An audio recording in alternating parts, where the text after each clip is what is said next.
Von Wagner is in the hospital and NXT review is set to be getting released. Welcome back to Fog Wrestling, and we're here to talk about the 5th of September edition of WWE NXT. We had championship matches, we had a no disqualification match, and we had pretty much a murder happen, guys. I mean, pretty much a murder. I'm not even exaggerating when I say that. Welcome back to the channel. We've got an absolutely insane spot, but we're going to save that for later on. Of course, we are joined by Booker T and Vic Joseph. They are your commentators. For me, the best commentary team in WWE. They just are. Honestly, I just listen to like SmackDown. Kevin Patrick is fucking horrendous. I mean, Raw. Barrett and Cole aren't too bad, I guess now, but I think Booker T makes it, man. And Vic Joseph's actually quite decent. But we have an NXT Women's Championship match with Tiffany Stratton taking on Kiana James. It's an alright match. To be honest, there's nothing really mental to say about it. I mean, the talking point here, Tiffany Stratton wins. Obviously, she's going to beat Kiana James every day of the week. But after the match, we do see Becky Lynch. She appears on the Titantron. Obviously, too much of a draw to appear on the actual show. Appears on the Titantron. I'm going to make my presence known. I'm going to come back to my old stomping grounds. Top of the morning to you, buddy. Lynch says, I'm yet to become the NXT Women's Champion, and I'll finally get that opportunity next week in the main event. So, who knows how that's going to go. Wesley and Carmelo Hayes arrive at the arena at the same time. Well, the Performance Centre, whatever, you know, it's the same fucking arena, isn't it? The Creed brothers, though, they thanked Tony D'Angelo and Stax for having Ivy Neal's back a few weeks ago. Idris and Off and Malik Blade have issues with the Creed sense of entitlement, though. Who knows what's going to happen here? Tony D and Stax, give them the goddamn world. They're great, man.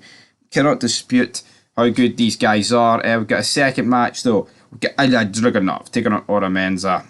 Dragunov wins, but the match just goes on too long. Like, they betray this guy is complete and utter, like, you know, undefeatable, and yet here he is. Like, I mean, I'm not jobbing it, but going long in a match makes you look weak. I'm sorry. If you're a monster, it does. Especially when you're against bums like this guy. Fucking, what is it, Onerio or something? Moving on quickly, though. By God, we've got Dominic Mysterio. He's got a referee shirt. Mommy made it for me. Gigi Dolan then accuses of JC Jane of taking advantage of Thea Hale.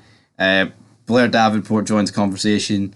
You know, it's just a bit garbage, isn't it? Like, to be honest. Dolan can't handle swimming in shark-infested waters, even though none of us are sharks. But hey, how's this going to go? But they have Nathan Fraser taking on Duke Hudson in a Group B match for the NXT Global Heritage Invitational. I mean, all this tournament shit for the NXT Global Heritage and like the cup.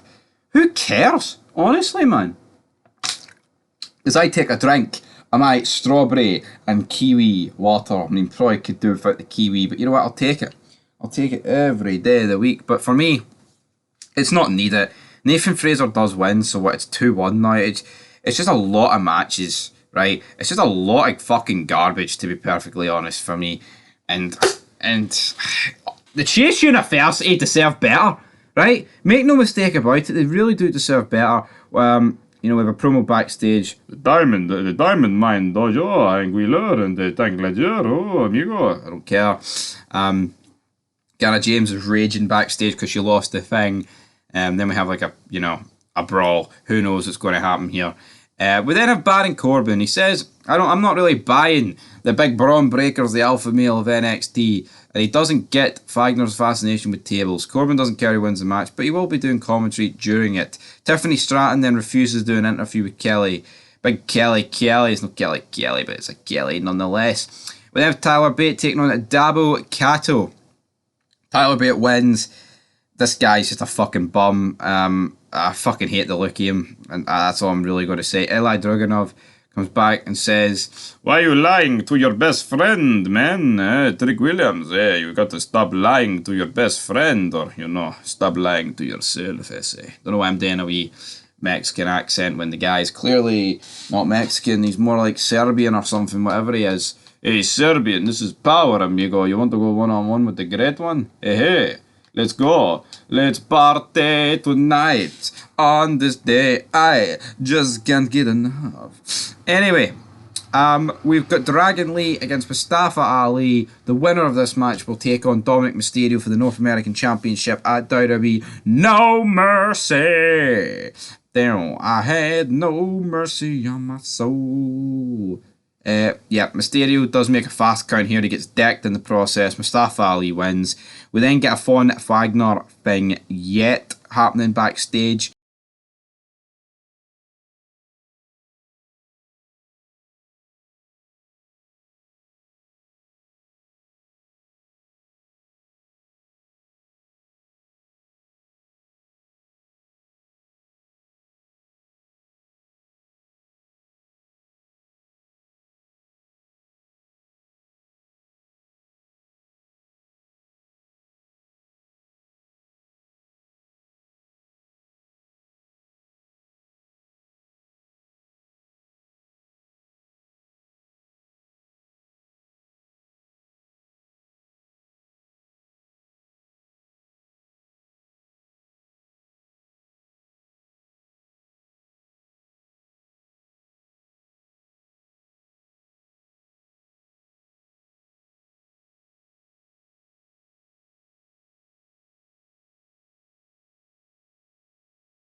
To which I'm wondering, like, what is this guy actually doing?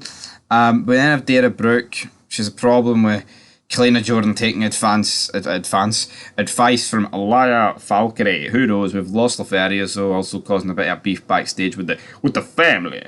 We then have another Group A match in the NXT Global Heritage Invitational. Butch taking on Exeum. Butch wins. I talked earlier how I don't like Tyler Bate. I do not like this guy either. It ends in a fucking time limit draw. Like, the klaxon went to 5 minutes to go and they still couldn't get the job done. We then have Gigi Dolan against Thea Hale. Thea Hale wins basically because Gigi Dolan's getting distracted by fucking Davenport and the other JC Jane.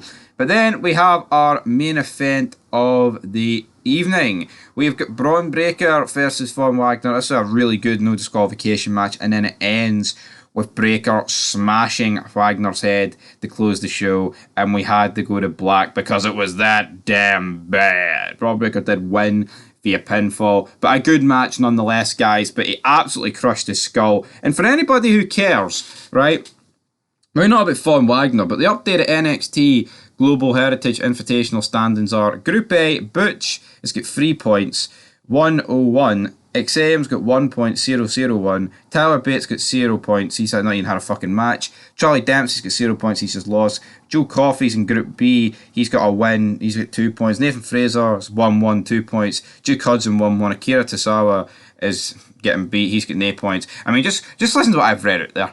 Does that make any fucking sense to anybody? It's just a bunch of numbers. Crock of shite, man. Anyway, NXT's done. It definitely was worse than Raw, but it had a decent ending, so I'm going to give it a 3 out of 10. So until next time, leave your thoughts down below, and peace. Give me a hell. Yeah.